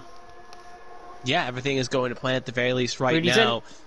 Rudy is in, so Noah's definitely going to get the jump on him at the very least. Rudy, 1 lap longer, probably wants those 1 lap pressure softs at the end. Hyper gets a 3 to add his warning. That only means right now Lynx, Jensen, and Rudy, the only 3 drivers that have not got a penalty yet to add to their name. So, but and Ewan as well. So sorry, Ewan, forgot to see you down there. So yeah, 4 drivers out of the 10 currently active have not got a penalty yet, at the very least. But yeah, Jensen kind of waiting in the catbird seat. Again, doesn't have to pressure mistake, doesn't have to force anything. Just got to stay within 3 seconds. And if he sees a mistake by Tom or Tom overcorrects, he pounces. But it's just kind of a catbird's game right now. Doesn't have to force the issue if he doesn't want to, and he can just kind of sit there and wait. And it's kind of the danger side, because if Tom didn't have that 3, Jensen would have to be a little bit more aggressive. But yeah, it's just, if it's some butts for candy nuts every 2 week Christmas, and if Tom didn't have it, Jensen would be probably a bit more on the back hounding him. But Jensen can kind of take it a bit more conservatively here at the very least. Yeah, I think he's just happy to sit and wait and hold on his battery, I think, at this point in time, because we're going to have 10 laps to go after we end this one. Rudy, by the way, was 2 seconds behind Lynx coming out the pit lane. It's now 9/10 of a second. That is how quick the set of soft compound tyres are around here. Noah's gained 2 seconds on the back of Fleddy as well. So these are going to be the main guys to watch out for. Especially Rudy, because he's got no penalties at this stage. He's driving a very good race. He's obviously on the back of the former IFR man. Ewan's just picked up a penalty there. But Rudy is on the back of Lynx, the former IFR man, now, of course, TF men. And I believe Rudy is also in the same team compared to Lynx as well. So Rudy there in 6th position. probably going to get the move done. Oh, and Lynx just gets out of the way. That was easy. Rudy Stoney's into 5th. Lynx in 6th. So, clearly, both of them former IFR drivers. Rudy's got 3 seconds now to Noah. Depends on how quick he can catch Noah. I think he's going to rely on Noah and Freddy battling, though, more than anything else. And speaking of which, Noah sets the new fastest lap of the race. But do not discount Noah and Rudy out of this race, because they're going to be very quick towards the end of the race. Yeah, they are going to be quite quick. They're going to try to push it, and they're going to have the advantage here at the very least. They may get the Fleddy. That's definitely probably a gimme at this point, but that's a 7-second task to get the Jensen and Tom. And I don't like those odds at the very least, because the tires are going to, it's 2 seconds, but eventually they're going to hit a wall. And we know Jensen and Tom are pretty fast. They're not really fighting too much here, though, so they're not kind of giving themselves some easy toe at the very least here. We'll see if Jensen gets around Tom here. Going to get a good toe, and he's going to pull right on out and make the move. So Tom going to fall back down the second, and Jensen takes back P1. So Jensen, Tom 1-2. Flighty's still in 3rd, but probably going to have a bit of a trouble with Noah and Rudy within soon. Considering Jensen had his appendix out, by the way, last week, and he's coming back to a performance like this, I've got to be honest, I was not expecting this from him here tonight. I was expecting him to be struggling midfield, not coming back to his best, and it'll take another week for him to get back up. Jensen and Tom have looked an absolute class above the rest at this moment in time. And however you might like them or hate them in the comment section, Jensen and Tom are 2 very, very good drivers, and they are showing why they are world-class level here in TTML F1 tonight. Not to be dishonest to Fleddy and Noah, they're going to have a battle now for 3rd position, but to what extent and purposes is this going to interfere in terms of the late stage of the race? Because Noah's going to fly past Fleddy on the run down the straight in towards turn number 1. Job done for Noah. He's into 3rd. Fleddy there in 4th. Rudy there in 5th. Rudy's now going to be the next man to watch out for. If he gets past Fleddy quite quickly, Rudy is going to be on the back of Noah in no time. He's going to get the move done, and then Rudy can set his sights on the front 2, perhaps. I mean, yeah, gap is currently going down right now. It's within a second. He's going to have DRS down to long run to corner 12, and if Noah gets just a little bit farther up ahead, it could give Rudy some help here. So we'll see the toe here. Yep, he's going to probably, it's not going to break enough to get the toe, so Flay's going to have DRS, so it's going to make the job a little bit harder for Rudy to get around. But we know Rudy's going to have that slight advantage here, so we'll see if Rudy can make it happen. He probably wants to get it done this lap. Yeah, good toe there. Fuel light is on, though, so keep a note on that. Going to get a good run. Going to take the inside. He's going to be a little bit more daring on the brakes. Fletty is de-resing down the line. And it's going to be, Rudy making the move. And just keeps past his Fletty like he's standing still. Nothing Fletty could even do there. That was just, he just had to sit there and watch it happen. And that's a bit of a shame moment. But like I said, Rudy's Rudy's fuel light is on. So keep a bit of a note on that with the remaining laps to go. Yeah, yellow fuel light means that the car is under fuel, so he has to try and save a bit of fuel towards the end of the race. But he's on the set of soft compound tyres. He's going to be in a bit of trouble if he doesn't actually save up the fuel. I think he's fine, though. I think he's honestly fine in terms of that. He's now within DRS range, by the way, on Noah. Not this time around, but he will be within DRS range, certainly down in towards turn number 12. Jensen leads the way, Tom in 2nd, Noah in 3rd, Rudy in 4th. I think Noah should just get out of the way, perhaps, on the back of Rudy, because Rudy's there in 4th. Well, he looks so much quicker than Noah, though. They're gaining time, but Noah's more hemorrhaging time compared to the front 2. So if I was Noah, I'd be waiting on Rudy to get in front, drag Noah along, both of them then get onto the back of Jensen and Tom before the end of the race, and then you've got a 4-car battle for the lead. That's a smart thing to do, but there's the pride of the driver, and the driver may not want him to go. And also remember, Noah has a 3-second time penalty. Rudy does not. So if Rudy pulls away from Noah, Noah's got enough to lose. He'll lose that spot regardless, and if they get a toe on Fletty, he'll ensure 4th. So it's kind of a risk-reward, but let's just hypothetically speaking, Rudy runs out of fuel at the run to the line. He can gain maybe a second or 2, and if he's behind him, that makes it just slightly harder to do. So common sense says let Rudy go and let him try to chase it down to 6.6 seconds if you can. And it looks like Rudy may force it. Now he'll just stay behind. Got a good toe, but not enough. But part of Noah's thinking right now is he doesn't know the fuel light's on, but maybe he just knows I'm going to fight for it, and if anything happens, happens. I'm not giving up this podium out of fight. Because maybe he just realizes, even if we let Rudy go, is it really that of a reasonable chance we'll catch 6 seconds to Tom and Jensen? It's not impossible, but maybe he's just thinking logistically here. He just thinks it's safer. I'd rather ensure at least a 3rd than giving up to my enemy for something that may not even happen. Yeah, I mean, Rudy's also going to save up his ERS compared to Noah. They're both on the same ERS, but they've both got to save ERS as well. But now that they've gained 4/10 per second in that final sector, they're beginning to start to close in that gap. But the big DRS detection point is Tom, Jensen are within the DRS train. Rudy and Noah are in a DRS train. They've got nobody between them. So therefore, Noah and Rudy both have to do the donkey work themselves, while Jensen and Tom have to do the donkey work to try and pull away. So it's a bit like a 50-50 scenario. It's going to be very close towards the end. As time goes on, though, Rudy sits in behind Noah.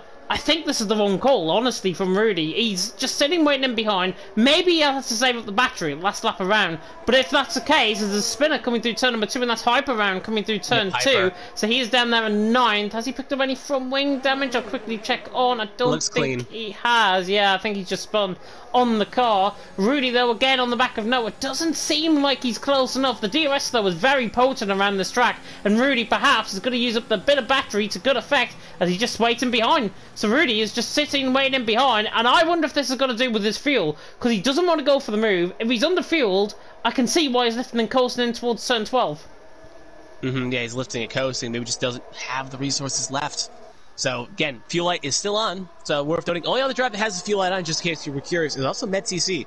His light is also on, but he's not really in a battle with anyone, so it's kind of a moot point. But looks like both tried to underfuel the car to get a slight advantage, but yeah, Rudy's just maybe trying to buy his resources. Gap's holding about 5-6 seconds, 5 seconds. It was 5-6 seconds when they crossed the line last time. It's about 6 seconds the same. So it looks like maybe, I wouldn't say the buck stops here yet, but it looks like at the very least they are not making as much inroads anymore as they probably should. And yeah, that looks like it may be where it stops at the very least. Update, by the way, on weather conditions in real life. Do you know how I said it was raining in Miami? It's gone.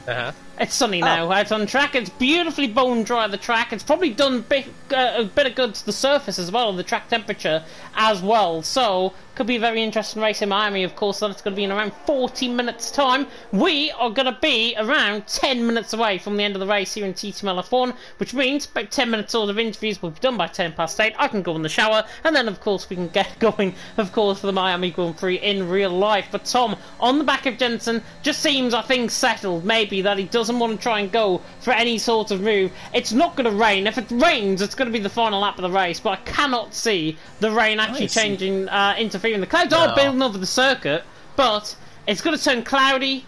Probably not going to rain in time, though, before the end of the race here in America. I was going to say in Jeddah. I don't know why we're thinking I was in Jeddah there, to be honest. Rudy, though, on the back of Noah, still 3rd and 4th, just sitting there waiting in behind. Freddy's not pulling any gap. Lynx, MedTC, Chalkers, Hyper, Ewan, all out of contention now. It spawns really between the first two battles. 1st and 2nd, 3rd and 4th. The podiums are going to be decided here.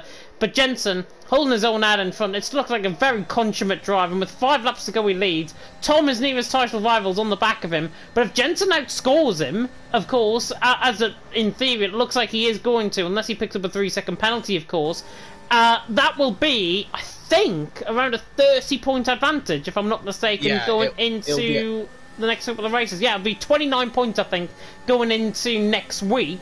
Rudy has got the fastest lap of the race, though, so that's probably, unless somebody else further down the field is going to get that fastest lap, probably not going to go Jensen's way. Yeah, the one thing I do want to point out, something that Jensen could do here is, I just thought about it, it's risky, but if he backs down his pace just a bit, kind of gets Tom to fall back into the clutches of Noah and Rudy. Remember, Rudy doesn't have a time penalty. Tom does. If he wants to give himself more points advantage, and he could back him down at 2 seconds, that opens the door for Rudy to get that 3rd spot on the podium, and then bumps Tom down to 3rd, which gives him a bigger swing of 10 points instead of 5. So there is that kind of risk-reward right now, that it's not likely Noah and Rudy catch up, but if Jensen kind of does a 2016 Abu Dhabi situation with Hamilton and Rosberg, he could give himself a few extra points, and at the same time, he ends up getting past, he still gets first, because right now, I checked the race director, he still only has 1 warning. So, as long as he keeps it clean, he's in no real danger of getting that 3 seconds. Yeah, I think, to be honest, he hasn't looked like, in any sort of moment, as if he's going to pick up another warning out on track, let alone a penalty, because he's looked so clean. Tom ran wide, coming through turn number 4, and do you know what? I think he's possibly going to get the move done in towards turn number 1 now. He sits off and waits back in behind. But coming out of turn number 11 it was, he went wide last lap around and he lost a bit of time compared to Jensen, then pulled pretty much alongside him and backed off. So, Jensen and Tom obviously happy with this first and second, how they are at the minute. Noah, I think, and Rudy are very happy with third and fourth at the minute. Nothing is really going to happen. Maybe Hyper and Ewan is going to battle for the wooden spoon in 9th and 10, but they're going to be picking up 11 and 10 points, 11 and 10 points respectively. So I couldn't see why drivers didn't retire out on track. They've all retired. Steph, Daniel, Kaya, and Funky Chicken have all retired at various points. What's the point in actually retiring when there's actually a minimum of 5-6 points available out on track? It's a bit of waste, to be honest. And if you're one of those drivers that has retired, look at yourself and think, I could have picked up points, or Tom nearly went for the move on the back of Jensen. Rudy, I think, is not going to go for the move again on the back of Noah, but his fuel situation has actually improved massively for Rudy. Yeah. So he's not under fueling now, and he looks fine. He catches a bit of a slide actually coming out of turn 12. One thing I do want to say is Chicken kind of gets a pass because he was having desync issues. You don't want him out on track, possibly running into someone. But Kaya, Daniel, and Steph, Daniel and Steph both hit the pit lane, called it a day. Kaya had a slight incident and called it a day as well. So, yeah, it kind of stinks that you fall behind the 8 ball. Maybe they don't want to putt around for, let's say, 20 more laps far behind the pace. But you never know. Something could open up and you may get fight for someone. But I guess they just felt like it was a waste of time in the situation, which kind of stinks. Because we're here doing comms and people are driving anyway, but points are points, and, you know, it gets you experience in this game, even though technically the next one's coming out, which may have a slightly different handling model, among other things. But it does at least get you laps, so you can kind of learn the car and learn how the games happen, and also, it's a fun little hobby, so kind of a little bit of a sad moment, but it happens sometimes, and at some points it just doesn't go your way, and you don't want to keep going. And I don't hate it, but yeah, points were still unavailable, and they could have toughed out, would have been nice to see. But anyway, Rudy, though, fuel light back on the good situation here with 3 to go. Yeah, it is getting darker, but not going to be any chance of rain. But Rudy, he's got 1 off fresher softs. He's probably going to force a move on Noah, but again, doesn't have to because Noah has 3. So they're not going to get the Tom and Jensen. He's not going to get second step of the podium. He's Tom on the back of Jensen. Tom on the back of Jensen. Tom he goes for the move. Yeah, no, Tom has to go for the move. Goes for the lead of the race. Is Rudy going to do the same on the back of Noah? He's looking so much closer this time around, and Rudy's going to do the same on Noah. So, what I was about to say is, guys, we're not going to get any overtakes. We've just seen 2 overtakes for the price of 1 as Noah nearly goes into the back of Rudy, but Tom through into the lead. Rudy through, and he's into third. Currently, as it stands, Jensen with those penalties... without those penalties, obviously, is... Yeah, Tom with those penalties is going to drop down to second. Jensen's going to win. Rudy's going to be in third. As I say, you may as well put the Powerball or something on because my prediction is going to be right. Yeah, well, that was, I mean, no offense, that was like kind of a bit of a layup prediction, let's be honest. You picked the top 3 drivers currently probably in the league. It's not like you went, let's say, hypothetically speaking, you went Tom, Jensen, and like someone like MedTC or Chalkers. If you went Chalkers and Chalkers came in third, then I'd be asking you for the lottery numbers. Still, though, Rudy has came from, 9th position on the grid. So, it has... Oh! Nearly spins it coming out of turn number 1. I had to put the mockers on him. Goodness me. Chickens haven't come home yet. They haven't come to roast, so you may want to hold on and celebrating your prediction. Yeah, who knows? Maybe they'll resort for flooding your links. Oh, I don't want him to do that ever again, because I've just nearly had a cold brown moment myself from Rudy's perspective. They're in third. He's pulled away at the slipstream range. Noah is gaining, though, trying to get that move done. Speaking of moves done, though, Ewan is going to get the move done on Hyper. Down the inside line and towards someone. He's gone too deep, though. Hyper tries to get the up and under. That's a good battle for the wooden spoon at this moment in time for 9th and 10th. They're still going to be picking up a very good haul of points, though, if they still finish as they are. Jensen on the back of Tom and towards turn 12. Not going to get the move done. Noah on the back of Rudy. Ooh, very close to the back of him. But Rudy stays in third. Noah there in fourth. It's getting a little bit tetchy now between these two.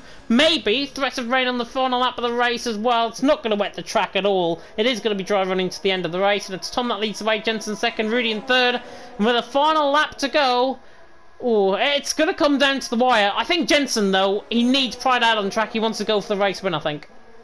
Yeah, there's pride, but if he ends up making a mistake, it's going to stink. So... I know there's pride. Oh, it's raining! It's raining! It is raining. It's not going to be enough to do anything, but it is rating. Oh, and Rudy's having to back up Noah big time here in towards turn 20. Now in towards turn number 1, Noah's got a phenomenal run up the hill. In towards turn number 1, he has to pull to the outside line. Rudy's going to defend the inside line here. And this is for P3, remember. And Rudy holds on to P3 just about. But I think he might have gone a little bit too hard on those tyres now.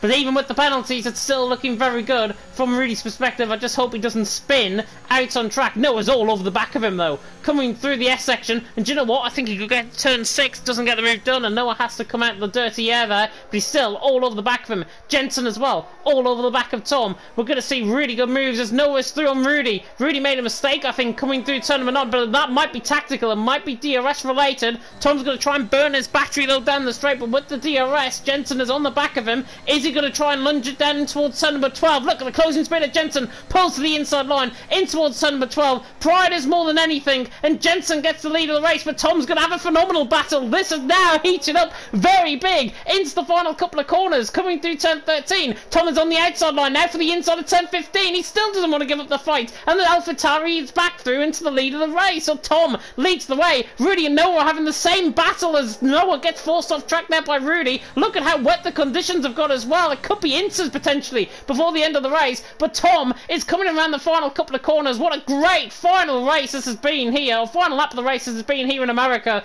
as Tom now comes around the final corner. He'll win out on track, but Jensen will take the win on penalties. Jensen takes the win. Noah and Rudy, by the way, side by side, come down to turn 19, and Rudy is going to be behind Noah. He will come across the line to finish in P3 here. What a fight between them both. Noah there, P3 across the line, but Rudy gets P3. Jensen takes the win. Tom in second, Rudy in third. Prediction totally right from my perspective. To be fair as well, McLaren's have gained a good haul of points there in 5th and 6th. Links and Fleddy, 5th and 6th. And then we'll wait, of course, for METC, Chalkers, Ewan and Hyper to finish off the race. 8 o'clock dead on. We have finished. What a race. Jensen takes the win. Tom in 2nd, Rudy in 3rd, Noah in 4th.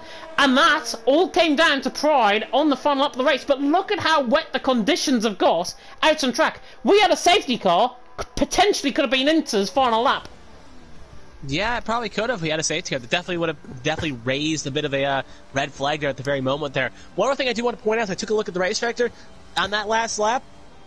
Jensen had 2 warnings. So if he got pushed a little bit wide there or cut a corner, that could have eased up the door for Tom. So definitely shows pride was more important than risking it. And I think Jensen wanted to win on track more than anything else. Or, well, didn't win on track anything else, but didn't try to fight for it. So this kind of shows he could have easily got a 3rd warning with the wet conditions and gave the win to Tom. But at the end of the day, at Hold Station, Jensen wins, Tom 2nd, and Rudy 3rd. Noble, by the way, asking Rudy in the chat, what was that at the end? What happened? I have a feeling it was tactical between Rudy and Noah. I have a feeling either he made a mistake out of turn number 9, or he realised that it was going to be a DRS. But it was a really good fight. Obviously, Rudy forced Noah off track. Still finishes in P3 regardless of the penalty. So maybe stewards will want to look at that one. But Jensen takes the race when he told you about a little bit of weight cut off from his human body, but Jensen takes the win. Tom in 2nd. Tom on fastest. That was 6/10 quicker than Jensen as well. And that just comes to show how both of them were so much quicker than everyone else out on track. Rudy there in 3rd. Noah in 4th. Links in 5th. He'll take P5, he's saying, after today. Fleddy there finishing in 6th position. Then MTC in 7th. Ewan there in 8th. Chalkers in 9th. Hyper ran off the top 10. Steph didn't finish. Neither did Daniel, Kaya, or Funky Chicken right down at the back of the field. They all DNF'd, of course, at various points in that race, and they all retired, of course, out on track at various points in that race. But brilliant win by Jensen. Tom again 2nd, having to play 2nd fiddle. Rudy again 3rd. These 3, of course, have been a class above everyone else. Shall we try and get the top 3 in? I think I already added them, so trust me, I'm on the ball on this one. So yeah, they're all here. Actually, well, not all of them here. It's only Tom and Rudy, so no Jensen. But the other 2 are here. The other 2 are here. I couldn't see them joining the party, which is weird. Which might be a cause for concern on my end. So you'll have to just tell me when Jensen joins, unless I don't get a pop-up on the left-hand side. But, I'll let you know.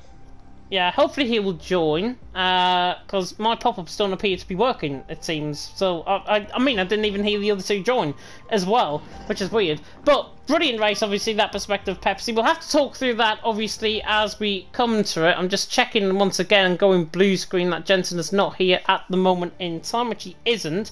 But let's just talk us through that race before we get into the interviews, of course. We have got a bit of time, of course, until the Miami Grand Prix. What have we got to look forward to, of course, going into the final couple of races of the season here in TTML? Well, we got Mexico. We're going to Mexico at the end of this race. So a few drivers that were kind of crashed up, maybe got a head start to the Mexican border for the Mexican GP. Other than that, though, then we got Mazda, which is very odd. That, again, splits it. I always will keep saying that, and I'll say it in 2 weeks' time. And then we end the calendar off in Brazil. So 3 rounds left. Mazda is a sprint race, so technically 4 races left before the calendar ends, but, well, 3.5, as they would argue. But, yeah, 3 rounds left. Jensen extends his lead, and still all to play for, though. A lot left to be undecided. Yep, still a lot to be undecided, definitely indeed. What we'll do then, I don't think Jensen is here at this moment in time. We are going to go. Yeah, he's in the lobby. He might just be taking a little bit of time to get in, or he's desynced or something, maybe. But what we'll do is we'll talk to our man in P3. Of Tom course, just left. Tom has just left, so hopefully there's no issues in terms of the party. Hopefully Rudy is still here, though. Fanning finishing Rudy's in P3. mic's muted. Of course. I think there's Tom. He's here. I know he's still there. But yeah, Rudy finishing in P3. Came down to a really good fight, I've got to say, with Noah in the final lap of the race. And finishing in P3, are you happy with that result, or are you disappointed considering where you started on the grid? No, yeah, it's just I knew the alternate strategy was going to be better. So yeah, but the thing was nobody really had the pace of Tom and Jensen, which is odd. But yeah, they couldn't keep up, so that basically ruined my strategy. And then I want to work together with Noah, but yeah, I'm guessing he was probably in a party with Tom and Jensen, because he was doing everything he could to destroy my race, really. Just not wanting to work together, and yeah, just silly, really. But I think if he would have just driven normally, I think probably would have been in fight for the win at the end. Definitely P2, because yeah, Tom had the penalty, and I was having to save some fuel as well. But yeah, no, I didn't want to get ahead, so I couldn't really save. And then on the final lap, yeah, I was still saving fuel, so yeah, just annoying, really. But I think I probably would have been up there if circumstances would have been differently. But yeah, just P3 is decent, I guess. But yeah, wasn't really looking for a P3. Yeah, P3 is still a podium, though, so I think you should be quite happy on that regard. What happened on the final lap, by the way? Because coming out of turn 9, you suddenly got overtaken by Noah. Was it a bit of a tactical ploy to get the DRS? No, I was lifting a lot through the first sector, and I wasn't even trying to get him at, but he just overtook before the DRS point. So yeah, I already said, yeah, it was pretty silly driving from him all race. And yeah, that just showed it, I guess. Yeah, just showed it, you guess, indeed. Pepsi, though, I'm coming across to you. Any questions? I do want to say that Jensen did join the party, so he is also here as well now. Yes. But I guess my main question would be is that next week is going to be Mexico, so how do you feel with Mexico coming up on the calendar? You think it's a strong circuit for you, or maybe a bit of a question mark? Normally, Mexico is a good track for me. But yeah, probably it's probably one of my better tracks since I've practiced there a lot lately. So yeah, it should be a pretty good race. But yeah, hopefully I can finally get a win there, because it's pretty annoying. But yeah, I think I can have a good race there. Well, that's good to hear. You'll be at least a bit of a strong contender at Mexico. James, anything else you like to add? Nothing else from me. Go and enjoy your evening, Rudy. Yeah, cheers. Very welcome indeed. We'll now move on to the man who finished in P2, and of course that was Shazoo Tom. And Tom, another battle with Jensen on that final lap of the race. It came down to the wire between you both. Got the win, obviously, out on track. You still must be happy, though, with P2, despite that 3-second penalty. Nah, to be honest, I'm actually raging. I should win that. Like, I believe got a penalty. It's like I won on track, and I really got a time penalty for cutting the corner, which is just a rookie mistake. which is really annoying, especially when if the championship battle wasn't down to the wire between me and Jensen, I wouldn't be too fussed. But it's that 10 crucial points gap in the championship that he's just gapped me by. So instead of a win, it's P2. But obviously Jensen, I'll fair play to him for not getting any penalties, but I got one whilst there's about 4 cars messing around in front of me. Like, I don't even know what they were up to, but yeah, it's a bit crazy. Brett Jensen nearly got taken out by Steph, who was just braking on apexes, and it's a bit mental in that little stint. But other than that, it was a pretty calm race, and I was just annoyed that I got a penalty, because realistically, at my best track, I should be winning the race. But Jensen's clearly got me under control. It definitely seems that way, but I still think he'd be very happy, of course, with P2. I think the gap obviously is 29 points going into next week in Mexico, and obviously going into the final couple of races of the season. What is your expectations now for the rest of the season? Because you're still within that championship fight. Can you try and outdo Jensen next week in Mexico?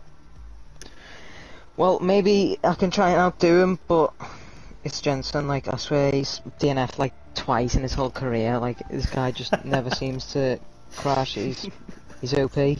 So I'm gonna need a miracle. But 3 rounds on a sprint qualifying, it's gonna be hard to pull that 29 point gap. But hopefully in Mexico I can get a little chunk out of it. But yeah. Yeah, you never know. Anything can happen in Formula 1, and it just might well, of course, going into the final 3 rounds of the season here, of course, in TTML F1. Pepsi, I'm going to come across to you. Any questions? Before I do get my question, if you are watching these interviews still and you just turned to the Miami GP, you missed a horrendous grid walk from what I'm hearing. Brundle accidentally talked to a fake Patrick Mahomes. So, yeah, that just gives you a quite example. But, yeah, Patrick Mahomes is the star quarterback of the NFL, and he talk to a fake person. But anyway, we'll get to the question here. At least what I'm hearing through my earpiece. But anyway, to the question. Tom, with Mexico coming up as well, do you think it's going to be a strong track, or do you think it's a track that you feel a little bit shaky on? No, to be honest, it's another good track for me, and in qualifying, it's another difficult one to hook up, but I know everyone has the same problem, but yeah, Mexico's probably up there with USA as my strongest track. So, like today, I'm going to be aiming for the win, and I'll probably be quite disappointed if I don't get it. Unless Rudy gets it, because I know he's quite quick at Mexico, but I'm obviously aiming to beat Jensen, but it's not that big of a deal. I'm here for the fun in it. I mean, it's good to see you're having the fun, and it's a nice little respectful battle between the two of you at the very least. James, you got anything else you want to add? Questions? No, nothing else from me at all. Tom, go and enjoy your evening. Cheers. Thanks for coming, Chief. You are very welcome indeed, and we'll now come on to the man who finished in P1 and picked up his first win in Visceral Racing on his 2nd league racing start for them. Of course, it is Jensen. And Jensen, that seemed pretty easy. You've shedded some weight, obviously, over the last week, which we've all told the stream at the start. But talk us through that race, because it seemed like you'd never been away, to be honest. Yeah, I'm pretty surprised myself, to be honest. It's probably the best race I've driven around this track, and it's one of my worst tracks as well. I think I've only picked up over like 4 or 5 wins around here, and considering all the other tracks that I've probably picked up like near 10 or so per, it's a bit, yeah, one of the weaker ones. But yeah, it seemed to go well today. I definitely would have tried going a bit more aggressive in the final lap, but I was 1 warning away from a penalty, so I decided to take it a bit safe. But if I only just picked up a penalty or something, I would have definitely tried to carry it going. But yeah, Tom won that one on track and 1 on track, but overall through the race, it's all that mattered for me. So yeah, pretty happy with that. But yeah, don't know what else to say about it. Yeah, I would be very happy with that result. Obviously, Tokusu, that stint coming out on the sort of medium compounded size, obviously, because you and Tom got caught up in Steph and Chokers, I think it was. That battle was going on. You caught them at the worst point, I've got to say, out on track. Was there any intention to try and go for a dive bomb, try and maybe force each of them into a mistake, or were they just completely in your way? I wanted to get through, but I didn't want to like kill my race at the same time, because I think yesterday in LOE was a good example. I think I spun Neo trying to go for trying to rush a move, so trying to learn learn to be myself again and try and be safe with it, and in the end I think it worked out. Luckily enough, didn't get damage from Steph, which I don't know what he broke quite a bit in the S's, so it was hard, but I then sent it up the inside of him at the start of the straight, and I managed to get G-Chalkers as well, and there was no problems afterwards for the rest of the race. Yeah, no problems at all, and obviously it was very easy. Well, I would say it was easy, but you had a really good battle with Tom, obviously, on the final lap of the race as well. Obviously, going into the final couple of rounds of the season, 3 rounds to go. Mexico next week. How do you think you're going to get on around there? Because Tom was saying it was one of his strongest tracks. Is it one of yours? I like driving Mexico. It's one of the fun tracks to drive, but I think it's one of those I struggle with the pace a little bit. So I think you just need to find a setup that works around there, because I could get a quick setup, but very easy to lose the rear end, or a safe setup which sticks but lose a little bit of pace. But I think it's the last track where I probably struggle on both sides of quality and race. I think in the last 2, Brazil and Italy, really nice race pace. So yeah, it's just try and get the best I can from Mexico damage limitation. If not a win, look out a win or something, but yeah, see how it goes. Yeah, we'll definitely see how it goes, of course, out on track. Indeed. Pepsi, any questions? I think I'm good. I think you kind of asked me a question, my Mexico question, so I think I'm all good. Yeah, I think I stole your question away there, to be honest. But all that needs to say, obviously, is Jensen, go and enjoy your evening. Thank you, and cheers for the commentary, as always. You are very welcome indeed, and that rounds us off very nicely indeed for the American Grand Prix. The Miami Grand Prix, of course, coming in around 14 minutes time until lights out in Miami, so hopefully that's going to be a really good race, of course, out on track. I've just seen the funny grid walk, by the way, and Martin Brundle basically thought Patrick Mahomes, or basically thought another guy was Patrick Mahomes. It wasn't, it was Pablo Banchero. 2022 NBA first round possible draft pick. So yeah, honestly, at this point with Brundle, then when he goes back to Coda this year, they're probably going to tell him to not start, because after the Megan Thee Stallion incident happened last year at Coda, and now this, it just seems like his grid walks in the United States aren't really going all that well. So you may have to have a cheat sheet somewhere, or someone to kind of help point him out, because he walked past a bunch of other people as well to make that mistake. He's been interviewing Pharrell Williams as well over here as well. Obviously the famous singer and songwriter and entrepreneur and whatever else that he has. But obviously, Miami Grand Prix is coming. We're going to end it off straight away here. Of course, more action to come during the week for TTML. It is, of course, going to be TTML F2 and F3 on Thursday night. Of course, F2 here on Twitch, F3 on YouTube. Then F4, of course, for TTML. I possibly could be back in the commentary box for TTML F4 on Friday as well, alongside Buck this time. Pariah is going to his cabin with his family for the weekend, so congratulations to him on that. Very nice for some, I may add. And of course, F1 next week rolls into Mexico for maybe the first title decider of the season. Who knows what's going to happen in Mexico next week? Yeah, it's possible, but can't rule out anything. Anything can happen in Formula 1, and it might just be that, of course, between Jensen and Tom. Big thank you, of course, to Pepsi Freak for joining me in the commentary box, and we are going to sign off here. Wait, driver of the day. Oh yeah, driver of the day. Who's your driver of the day? Jensen. Jensen. Yeah, well, I think we'll leave it at that. Thank you so much for watching, and until next time, goodbye.